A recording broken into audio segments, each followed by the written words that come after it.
নমস্কার বন্ধুরা, সবাই কেমন আছো? সবাই নিশ্চয়ই ভালো আছো। সামনে কিন্তু জগন্নাথ দেবের স্নানযাত্রা, আগামীকালই বোধহয় জগন্নাথ দেবের স্নানযাত্রা। আর এই স্নানযাত্রার পরে পুরীতে জগন্নাথ দেবকে আর দর্শন করা যায় না। কালকে ঘড়া ঘড়া ঘড়া ঘড়া জলে তিনি স্নান করবেন, তারপরে নাকি উনি জ্বরে পড়েন।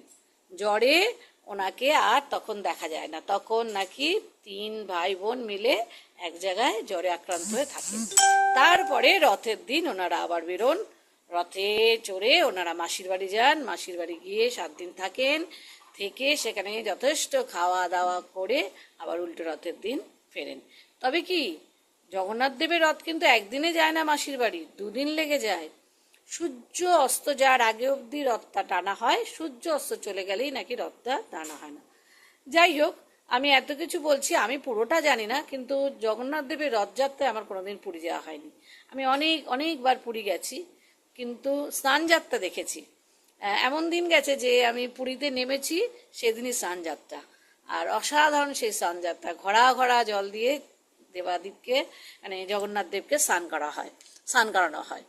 আর তার সঙ্গে তো তার ভাই বোনরা থাকেই। জানেন তো কি সুন্দর করে লাল পাড় সাদা শাড়ি পরানো হয়, গামছা পরানো হয়, ফুলের বেশ, তুলসী পাতা, নানা রকম সজ্জা তাকে দেয়া হয়।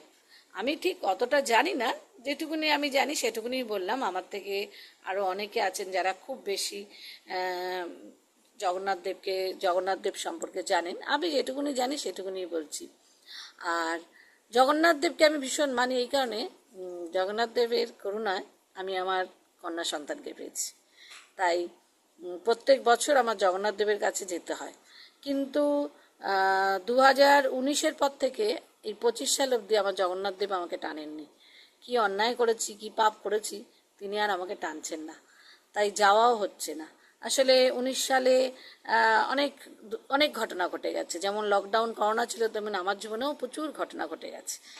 সেই সব ঘটনার পর আর সোজাভাবে দাঁড়াতেই দেখছি 5 বছর 6 বছর চলে গেল, এখনও দাঁড়াতেও পারিনি।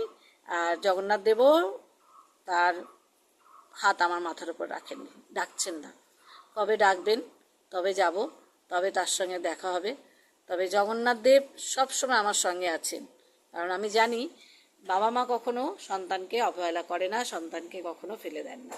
অন্যায় করলে তার শাস্তি দেয়, সে শাস্তি হয়তো পাচ্ছি, কিন্তু আশা করি তিনি আমার থেকে মুখ ঘোরাবেন না। যদি ঘোরান তাহলে কিন্তু জগন্নাথ দেব তোমার সঙ্গে কিন্তু কেস আছে। যাই হোক, যারা জগন্নাথ দেবকে ভালোবাসেন তাহলে আগামীকাল তারা নিশ্চয়ই জগন্নাথ দেবের স্নানযাত্রায় করবেন।